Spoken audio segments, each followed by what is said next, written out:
Hello everybody, Mike Portnoy here. It's raining on the streets of New York City, as a song once said.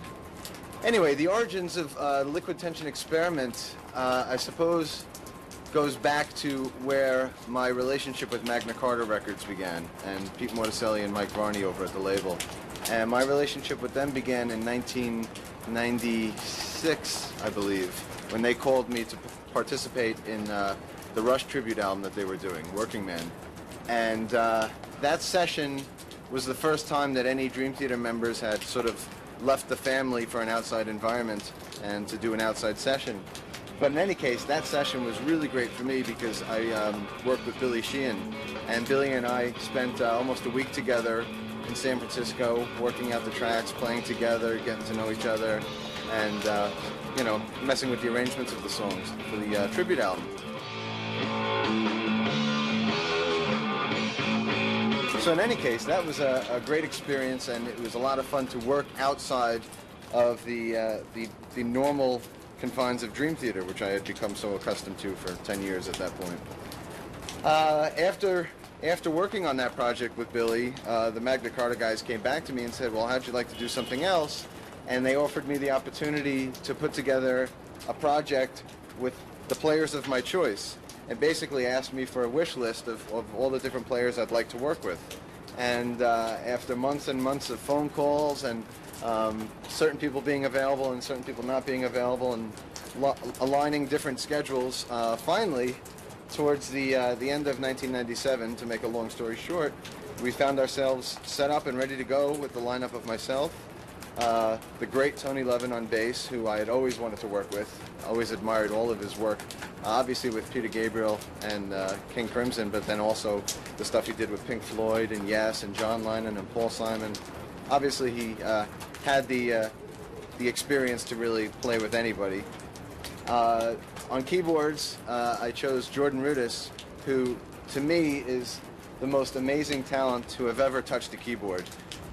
He's just an absolute, total, intense prodigy. He was admitted to Juilliard at the age of 9, so it gives you an idea of the type of player he is. After going through a big list of guitar players and none of them ever quite panning out, my wife actually suggested to me to consider using John in this project. And at first I wanted to keep the project completely separate from Dream Theater, but on second thought it really made a lot of sense because John and I have had such a long history together and such a writing chemistry that we figured it would really enhance this outside project, and ultimately it really did, so I'm really glad that John ended up coming on board.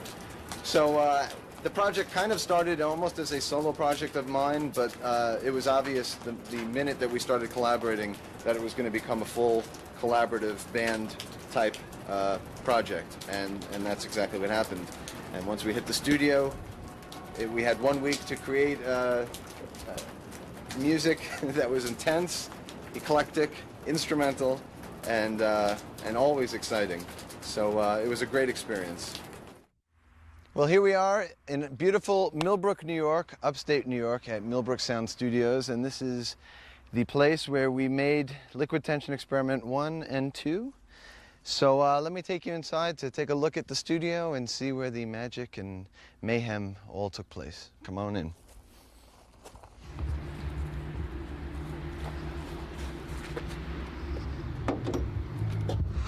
As we enter the halls of Millbrook Studios, the video camera makes its unveiling. Wow. These are two of the masterminds behind this project. Good morning. Say something brilliant, Jordan. Are you unveiling another toy to play with? In the mail. A bow. A bow in the mail. Well, you know what? Let's play, run tape. Don't stop the tape. Okay. We'll play such a great thing, you're going to jump to the drums. Okay. Jump. I'm not going to be able to hold the camera any You longer. have to just film it. See if you can resist playing to this. 1, 2. We stop. I like it already.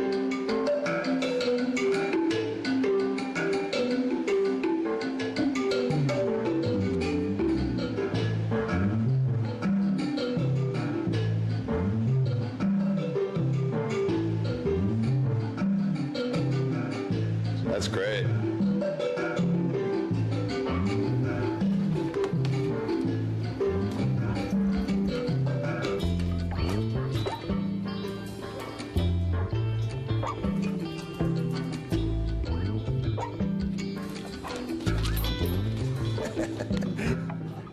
The idea behind the music was it was going to be instrumental music.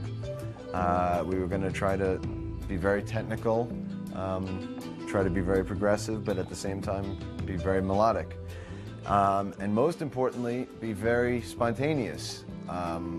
There were portions of the recording process that were completely improvised, very jam-oriented things, and then there were, you know, several songs that were written, but even those songs were very spontaneous.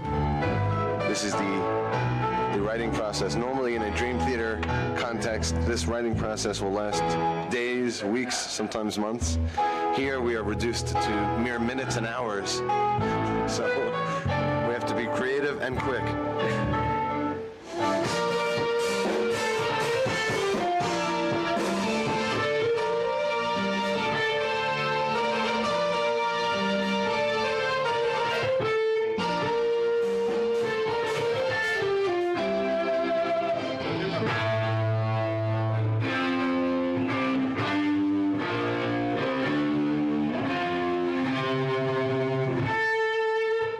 C-sharp minor part? No. No. This is the A minor? Yeah. Okay. This is A minor.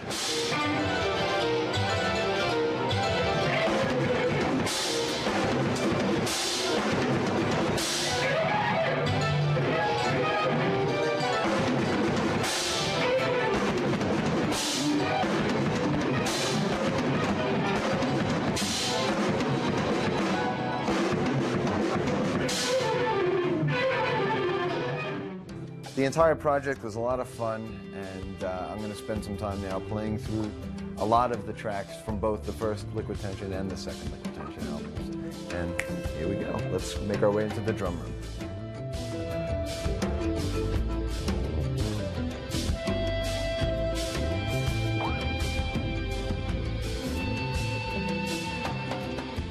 Well, here we are in the drum room at Millbrook Studios, and this is where all the magic, all of the writing and recording for both Liquid Tension albums were done. And as you could see, I have a much smaller kit here than what I usually play with Dream Theater.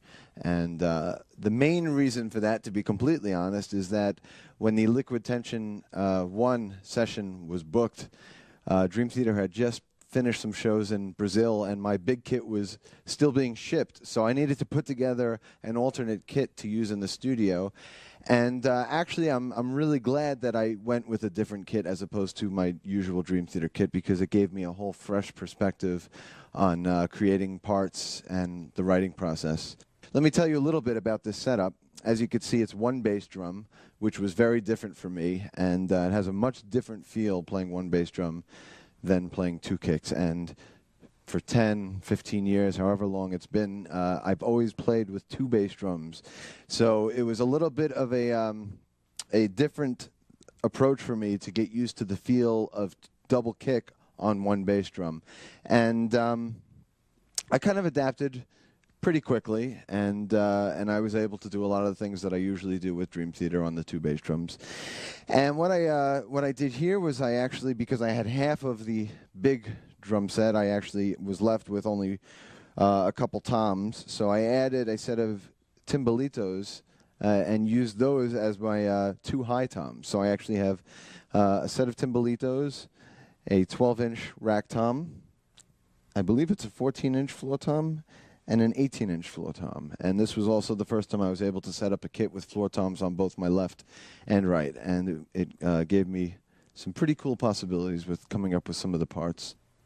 One thing I had to adjust to when playing a smaller setup with a single bass drum was the way that the drums were angled. And what I did was I've spent so many years playing a double bass setup where I have the snare in the center, and then my two kick drums, and then the toms revolving around it to create some sort of symmetrical setup. It's kind of a little asymmetrical when you're playing with one bass drum because you're kind of angled a certain way. So what I did was I actually set it up as if it was a double bass drum. So with my left pedal, I actually positioned it as if there was another bass drum here to my left, and I put the snare in the center, and I based the toms around it as if I was playing a double bass setup, but with only one bass drum. So my main kick is actually angled out.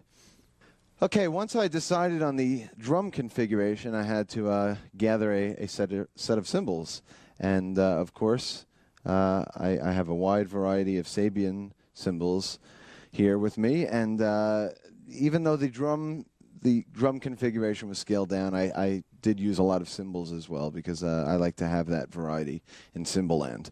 So as you can see, there's a wide variety, and there's a bunch of my new custom cymbals on this setup.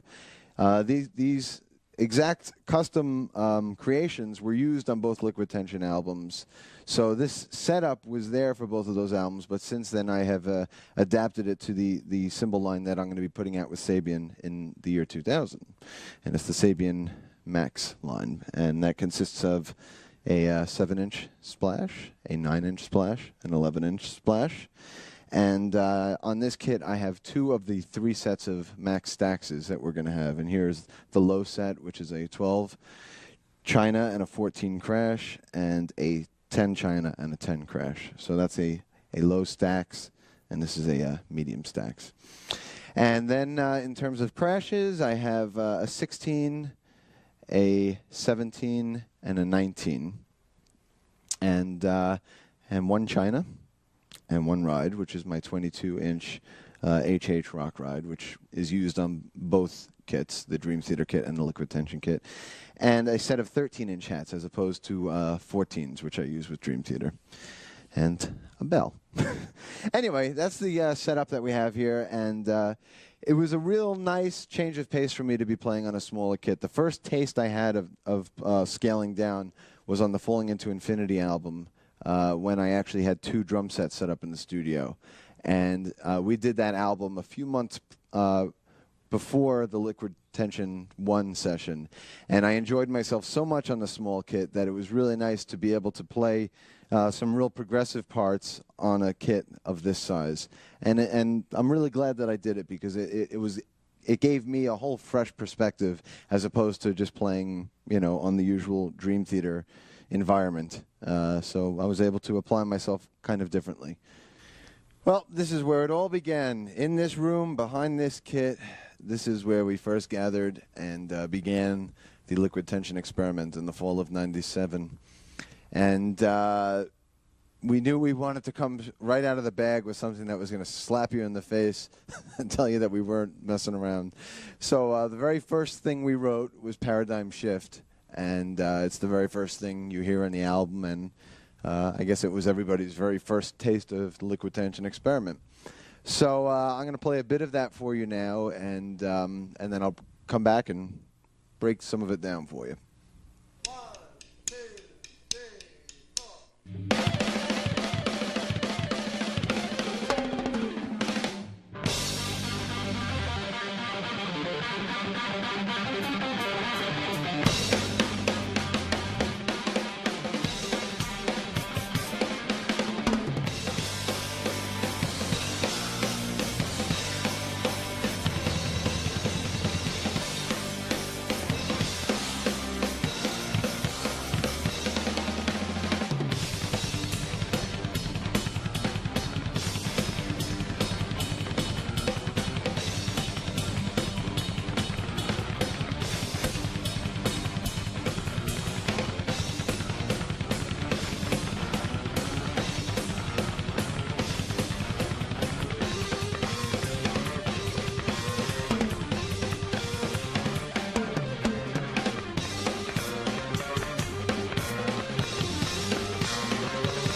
Okay, the most immediate thing that jumps out and grabs you right by the throat is that opening bit. And not to pat myself on the back, but that was something that I had, and it was revolved around a drum pattern. And basically, when we got together to write the song, we had the idea of coming out full guns blazing. So there was no better way than just to have this completely sick unison thing. So I had this pattern. Probably just came up with it on the spot, I'm sure. And then those guys, as incredible as they are, just completely doubled it, with ease. So let me break down that pattern for you right now. Okay, the pattern, like so many of these patterns that I play, is broken up between the snare and the kick drums. And I'll cut this into two pieces. The first piece is a pattern that happens 3 times, and it's 1, 2, 1, 2, 6, and 2. So that's 2 on the snare, 2 on the kicks, 6 on the snare, 2 on the kicks. Let me play that for you. 3, 4.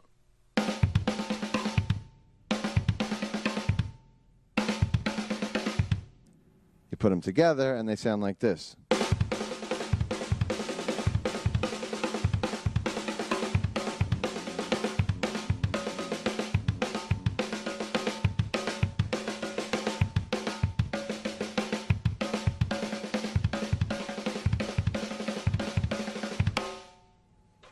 Okay, now the second half of this is a pattern of 6 on the snare, 2 on the kick drum, then 6 on the first timbali, 6 on the second timbali, and then 4 on the snare. So let me play that now for you.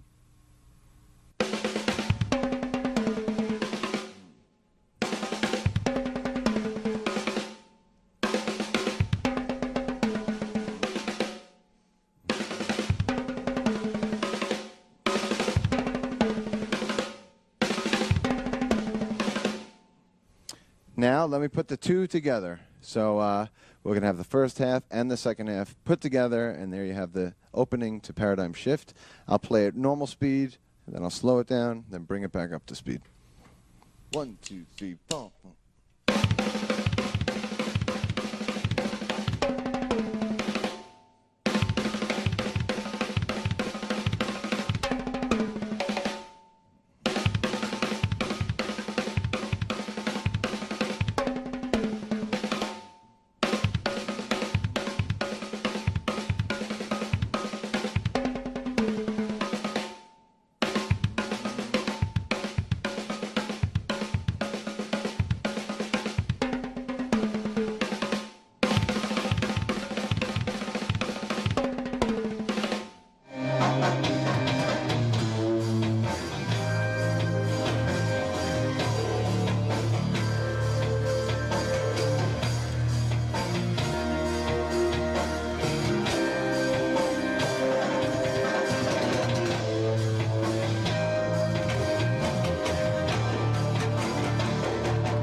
That was great. I think that slinks.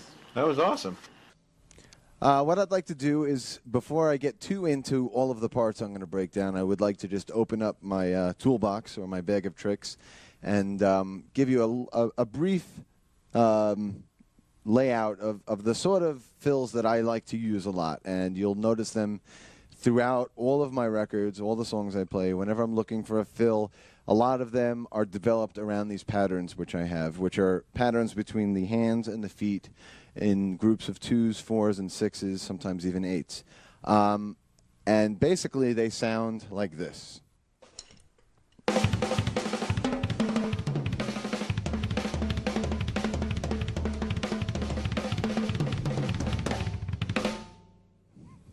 Now, if I was to slow that, when you play him up to speed, it sounds like Fred Flintstone starting his car after a binge at the bowling alley. But anyway, when you slow them down, what they are actual just patterns of 2s, 4s, 6s, and you could break them up any way you'd like. The easiest way to start to get comfortable with them is to do them just on the snare and the kick drums. So, for instance, a 2 and 2 pattern would sound like this.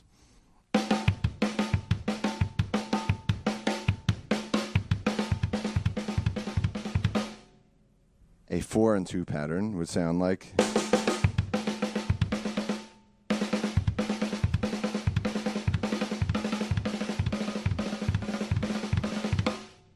A 6/2 pattern would sound like.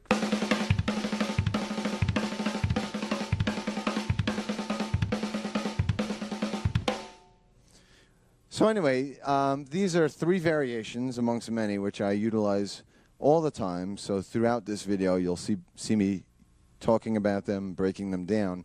But I just wanted you to become aware of them, because it is a big part of my style and a big part of my fills. And once I started developing some of these type of ideas on the drums, I would just come up with different patterns. I would do a 2/2 and a 4/2, or a 4/2 and a 6/2, and then I would maybe break up the snare and the tom. You know, if I was doing a 4/2 rather than just doing 4 on the snare, I would go maybe snare tom, kick, kick. You know, breaking them up around the toms. You could do all sorts of different combinations, and it's a matter of just experimenting and getting comfortable with the patterns. So anyway, this is a big part of my toolbox and my bag of tricks that you should be made aware of before we get any further into some of these riffs and parts. One of my favorite moments on the second Liquid Tension album is the 17-minute extravaganza, When the Water Breaks. And working in the format of a very long song, to me, is always the most rewarding, because you could throw in so many different ideas and styles and kind of just go for it and throw everything but the kitchen sink in. And this song was definitely one of those types of songs. And I'm going to actually play through a portion of that song right now. And the portion that I'm going to play through right now begins with a bit of a drum solo. And like I've said, what I played on the album, so much of it was spontaneously created that it's hard for me to go back and remember exactly what I did, because so much of it was on the spot.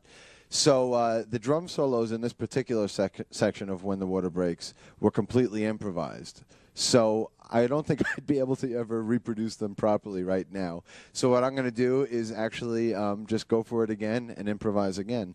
And what we did when creating this part was Tony Levin just laid down a solid ostinato pattern on the bass, and it was in 6. 1, 2, 3, 4, 5, 6, or you can count it in threes. 1, 2, 3, 1, 2, 3. In any case, he laid that down, a solid foundation, and I just went completely out and went berserk on top of it. So I'm going to start off with that piece, with the improv drum solos, and then it's going to move further into the song for a few minutes so you can get a taste of what was going on in that piece.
Okay, after the big build with the improvised drum solos, I kick into a groove which is actually broken up into 7/8 and 5/8. The rest of the band is continuing with the ostinato that Tony Levin laid down underneath the solos, which was in 6. 1 2 3 4 5 6. 1 2 3 4 5 6. So after playing solos over 6, when I finally joined back up with the band, rather than joining in a 6 pattern, I tried to make it interesting and played a different subdivision from the rest of the band. So while they continued in 6/4, I broke the pattern up into 1/8 notes. So 6/4 or 6/4 notes would be equivalent to 12 1/8 notes. So what I did was came up with a way to play a subdivision with 1/8 notes equaling 12 1/8 notes to equal their 6/4 notes. Anyway, so what I did was this pattern was 7/8 and 5/8. And if you add up the 7 and the 5, that gives you 12. And there are your 12 1/8 notes. So that would be counted 1 2 3 4 5 6 7 1 2 3 4 5 1 2 3 4 5 6 7 1 2 3 4 5 1 2 3 4 5 6 7 1 2 3 4 5 1 2 3 4 5 6 7 1 2 3 4 5 1 2 3 4 5 6 7 1 2 3 4 5. Another thing I like to do is I like to take a particular groove, and then rather than continuing to play it one way, I'll start to phrase it differently around the drums, or maybe use different instruments to bring the groove out. So that groove in 7/8 and 5/8, after I played it 8 times through or whatever it was, then I actually switched the groove up a little bit and started to use different cymbals to play those accents. So I played the same pattern, but then I went to more of an open hi-hat using the medium stack right here to play the same pattern in 7/8 and 5/8. So let me play that for you now.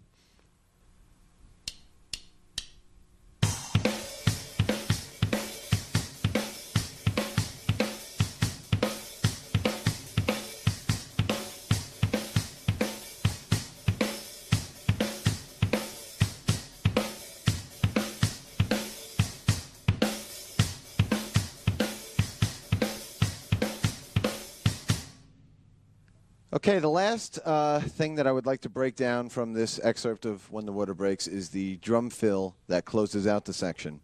And once again, this is taken from my traditional bag of tricks, and it utilizes a pattern similar to the one I broke down earlier, based around patterns with the hands and the feet, snare, kick drum, and the toms, and so on.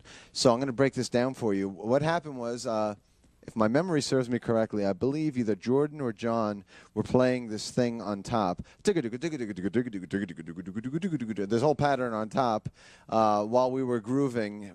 We were playing a thing in 7, and they had this strange syncopated pattern on top while we were in 7, and then we decided to end the section with me actually joining in with the pattern and then closing it out. So let me break that pattern down for you. What's going on there? Instead of playing the pattern like I did earlier, solely on the snare and the kick drums, I'm actually breaking the top part up between my snare and left floor tom.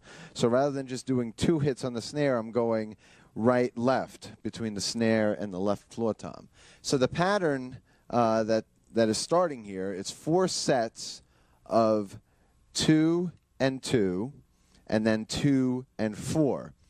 And the 2s on top are always right left, meaning snare and floor tom, and then 2 with the kicks, right left on top again, and then 4 with the kicks. So let me play that for you, and this happens 4 times. 1 2 3.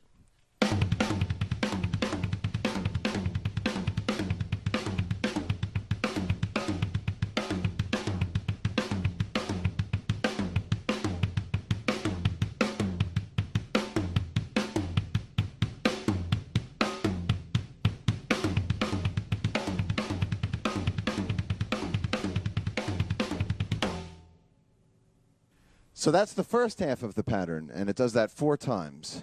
2 and 2, 2 and 4.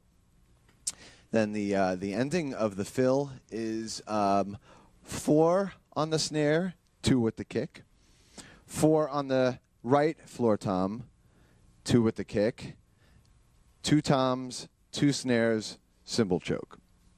So, once again, 4 on the snare, 2 with the kick, 4 on the floor tom, 2 with the kick, 2 toms, 2 snares, cymbal choke. So let me play that for you now.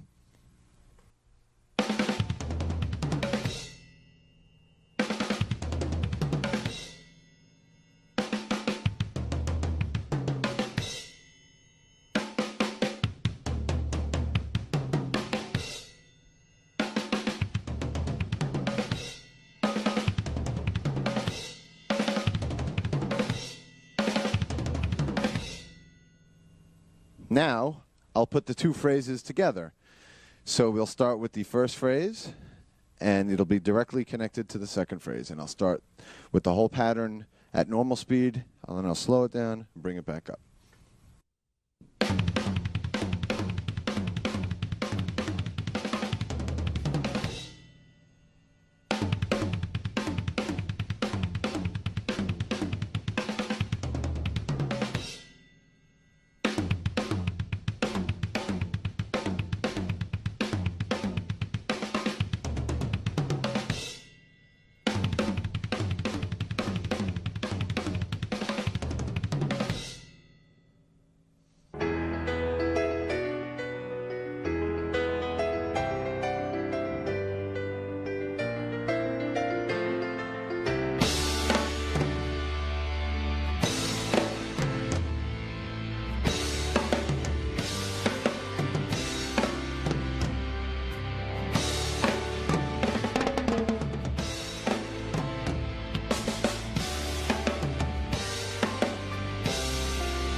central piece. You know, we got to establish some sort of hook. We need a radio tune.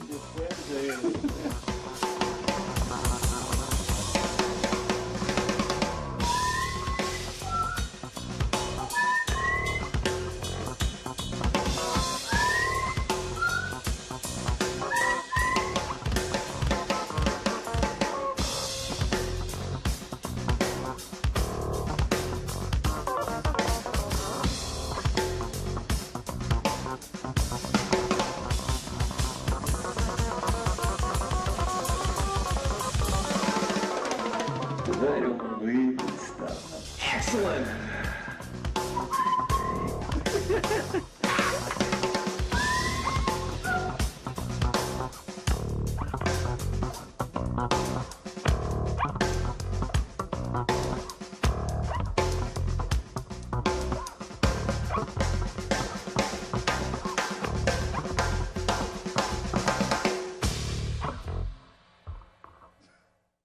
One of the most exciting aspects for me about the liquid tension experiment was the opportunity to work with the great, legendary Tony Levin on bass and stick. And one of the best memories I have of the first album's session was the duet that he and I did. And we ended up calling it Chris and Kevin's Excellent Adventure for reasons which I won't go into here. But in any case, it was an opportunity for both of us to completely stretch out and improvise.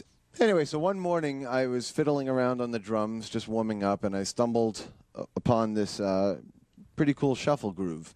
And before I had the chance to forget it, I started screaming and yelling into the control room for somebody to roll that. And luckily, I record every session I do. And this was one of those moments where I stumbled into this groove. If I hadn't laid it down on tape, I probably would have forgotten it. It would have never gotten used. Then when the idea came for me and Tony to do a duet, we ended up using this shuffle as the foundation for this little improv thing that he and I did. But anyway, I'd like to break down the Chris and Kevin shuffle groove for you so you could see exactly what I'm doing. The most important element of this groove is the ghost notes, and ghost notes are something that that I think are a real important part of playing. For those of you that don't know what a ghost note is, it's when you're actually playing on the snare, but you're not playing a full impact hit. You're actually just sort of tapping lightly in between the twos and the fours or whatever the big hits are.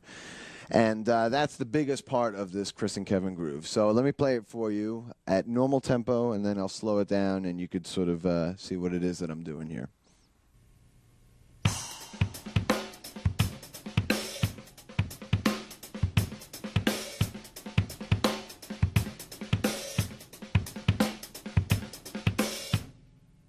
Now slower.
la la. I can't whistle. La la. La la. La la. La la. La la. Yeah, baby, yeah.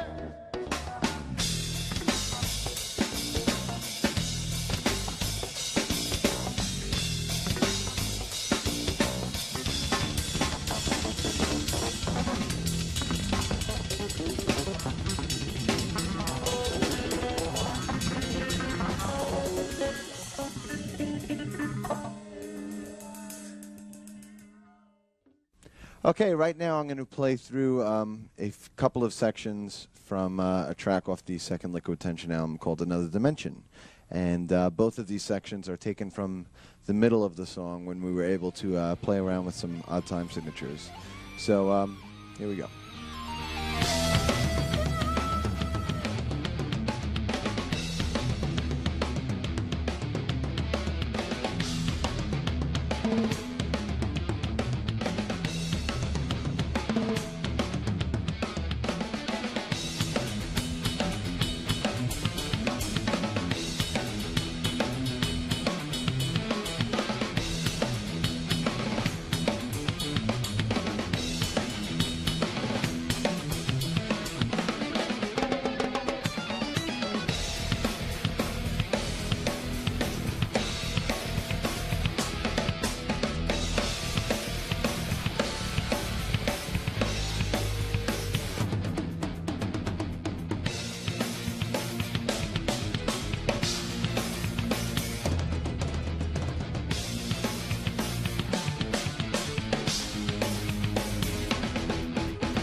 Okay, there's a lot going on there, and it's almost all completely dealing with odd time signatures, which is, to me, the most fascinating part of playing drums. So much of my style is revolved around odd time signatures and numbers and counting and arithmetic and so on. And this is a perfect example of that style of playing.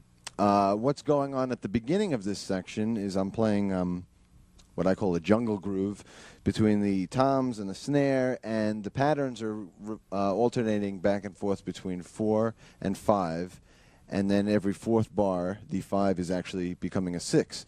So it's being counted as 4 and 5, 4 and 5, 4 and 5, 4 and 6. Let me play the pattern for you, and I'll count it along so you can understand how to count it. 1, 2, 3, 4.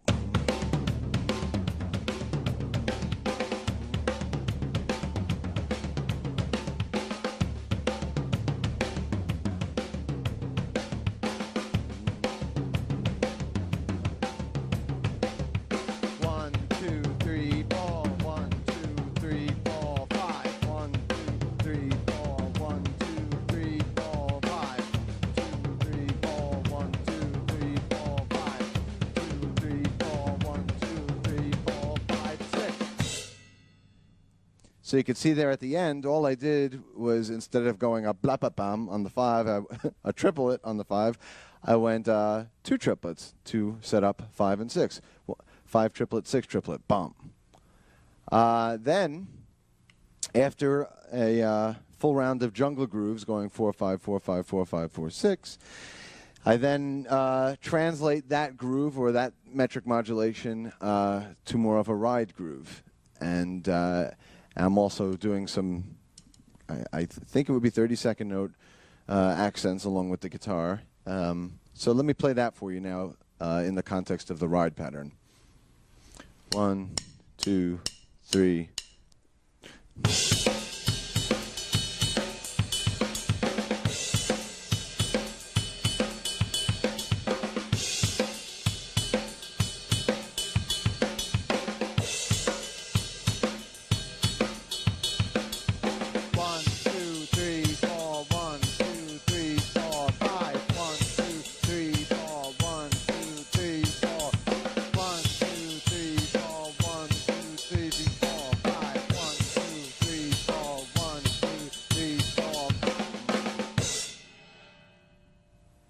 And like I mentioned, there's a fast 30-second note thing happening with the guitar. Just then, for the sake of breaking down the example, I didn't include it, but now I will include it and play it for you. So let me slow that down. 1, 2, 1, 2.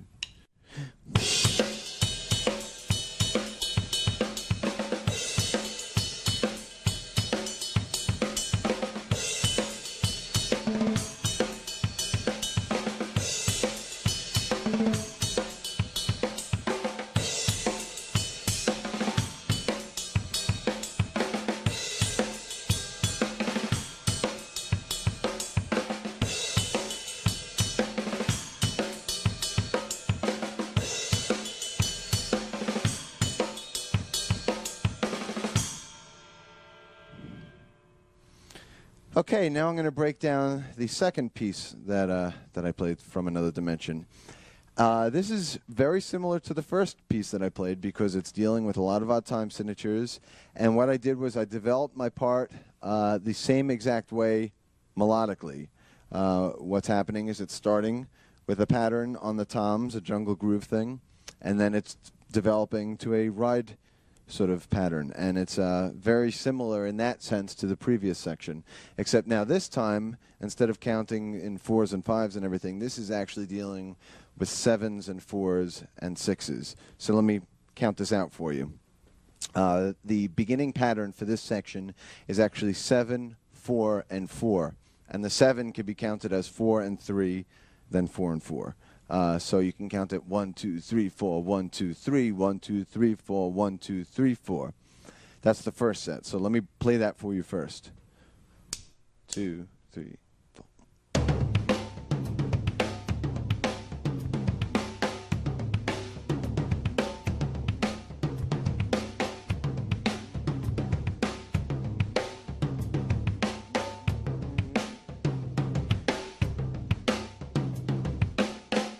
Now, if I was to count that, it would be 1, 2, 3, 4, 1, 2, 3, 1, 2, 3, 4, 1, 2, 3, 4, 2, 3, 4, 1, 2, 3, 1, 2, 3, 4, 1, 2, 3, 4, 1, 2, 3, 4, 1, 2, 3, 1, 2, 3, 4, 1, 2, 3, 4, 1, 2, 3, 1, 2, 3, 4, 1, 2, 3, 4. Now, once you get that first step done, there's actually a second step to that whole process, because what's happening is it's the second part of it is going 7, 4, and 6. And all that means is there's an extra 2/8 notes at the end. So as before we were going 1, 2, 3, 4, 1, 2, 3, 1, 2, 3, 4, 1, 2, 3, 4. Now we're going 1, 2, 3, 4, 1, 2, 3, 1, 2, 3, 4, 1, 2, 3, 4, 1, 2, meaning the 4 and the 2 equaling 6. So it's 7, 4, and 6. Basically, it's the exact same pattern, except I'm adding an extra 2 beats at the end. So let me play that for you now. 1, 2, 3, 4.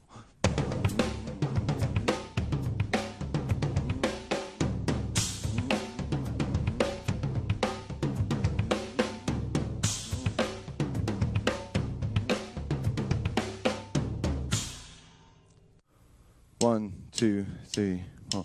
1, 2, 3, 4, 1, 2, 3, 1, 2, 3, 4, 1, 2, 3, 4, 5, 6, 1, 2, 3, 1, 2, 3, 1, 2, 3, 4, 1, 2, 3, 4, 5, 6, 1, 2, 3, 4, 1, 2, 3, 1, 2, 3, 4, 1, 2, 3, 4, 5, 6, 1, 2, 3, 4, 1, 2, 3, 1, 2, 3, 4, 1, 2, 3, 4, 5, 6. Now, if you put them together without any of the repeats, what you're going to have is 7, 4, 4, 7, 4, 6. So now let me play the entire back-to-back groove for you. 1, 2, 3.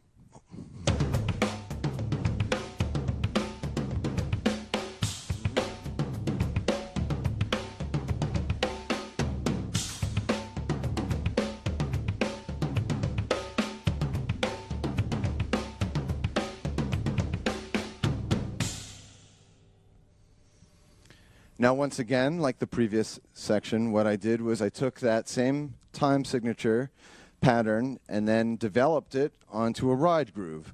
So what's happening now is you're having the same thing, 7, 4, 4, 7, 4, 6, but now it's being played in a more groove type fashion. So here we go. I'm going to play that now for you with the ride pattern. 1, 2.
Okay, now I'm going to play for you a chunk from Universal Mind, which was from the first Liquid Tension album.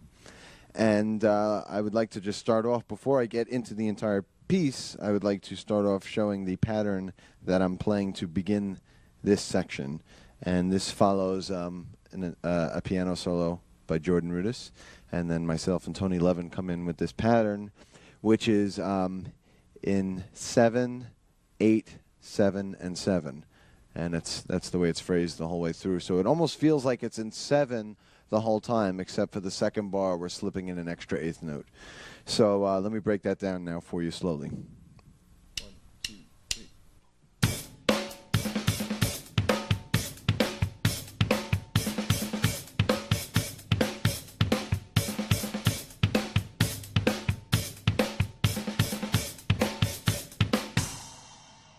I'll slow it down for you now.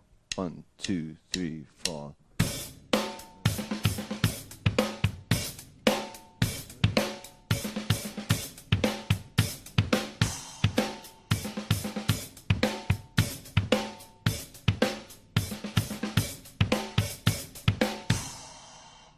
The way that would be counted is 1, 2, 3, 4, 5, 6, 7, 1, 2, 3, 4, 1, 2, 3, 4, 1, 2, 3, 4, 5, 6, 7, 1, 2, 3, 4, 5, 6, 7. Okay, now after playing that pattern through with Tony 4 times, then I did my usual development, which means, you know, take the pattern and take it to the next stage musically. Sometimes I do that in terms of numbers and breaking up the time signatures differently, or sometimes I just do that in terms of the instrumentation or orchestration with the drums and cymbals. In this case, it was the orchestration. So what I did was I took that pattern and then developed it more to a China sort of thing. Very similar to what I did earlier in When the Water Breaks. So let me play that now for you in the developed stage.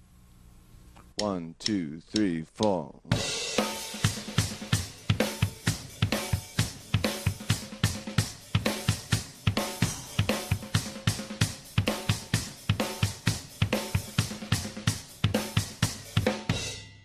1, 2, 3.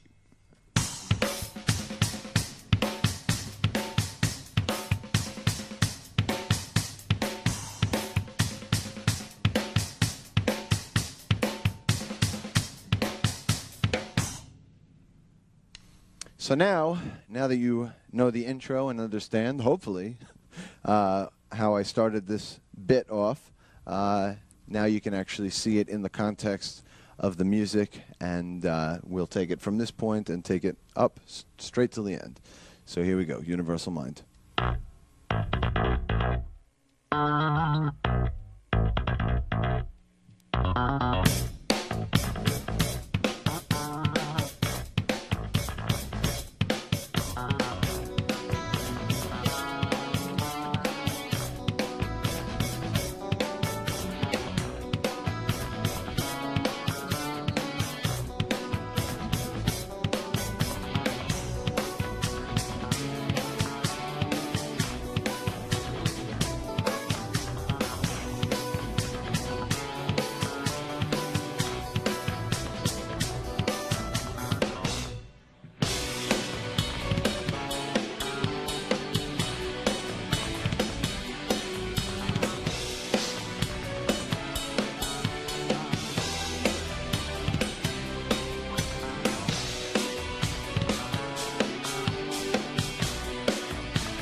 Well, the future of LTE.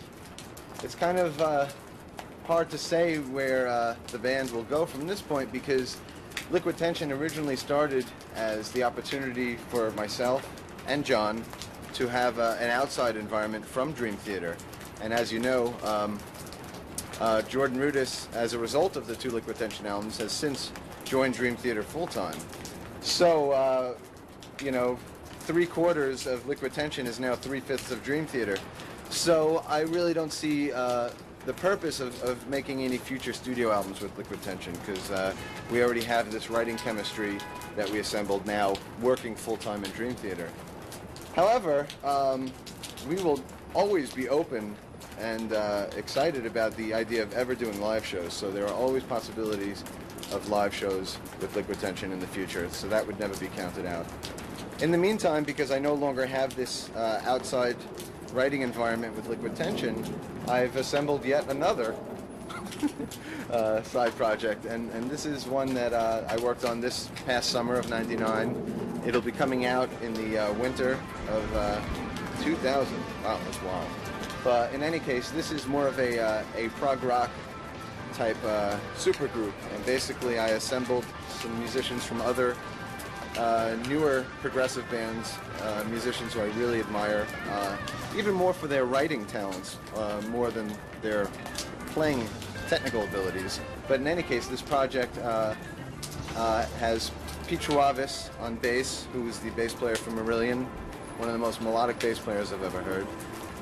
Neil Morse, who is the main writing force and singer and keyboard player for Spock's Beard, and Roine Stolt, who is the guitar player and vocalist and main writing force behind the Swedish band The Flower Kings. And the 4 of us assembled once again at Millbrook for a 10-day period and created an album very much like Liquid Tension in terms of the way it was created, but musically it's very, very different. It's very, very long songs.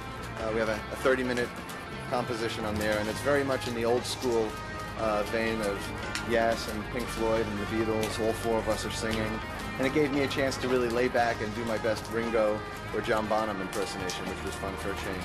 So that's Liquid Tension's future. That's the future of my latest side project as well. And as far as the future for Dream Theater, as you know, we have a brand new album out, Metropolis 2, Scenes from a Memory.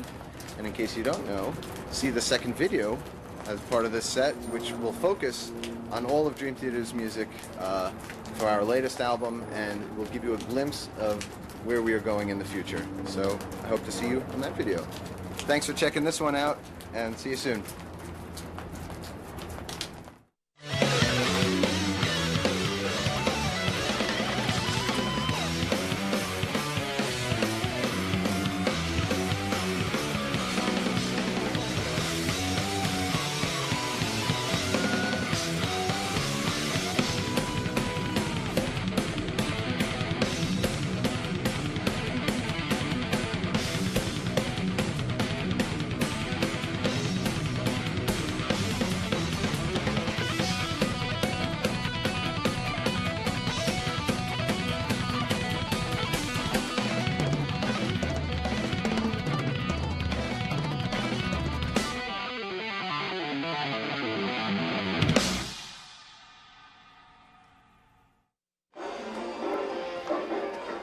This is the real important secret to doing a good album. Whoa! Look at that steam. No, that's getting the water out there. Now it's ready to steam. You might want to come in for a close-up of this Okay, I got when you. it happens. And the sound is the greatest. Nothing like the sound you're about to hear. It's the sound of the heavens brewing. That's the sound of Super Wonder brew being made. So keep us going for a little while. You get it? Oh, you're not, I don't think you're in for the close-up. Oh, trust me, I'm... Yeah, you're getting this, huh?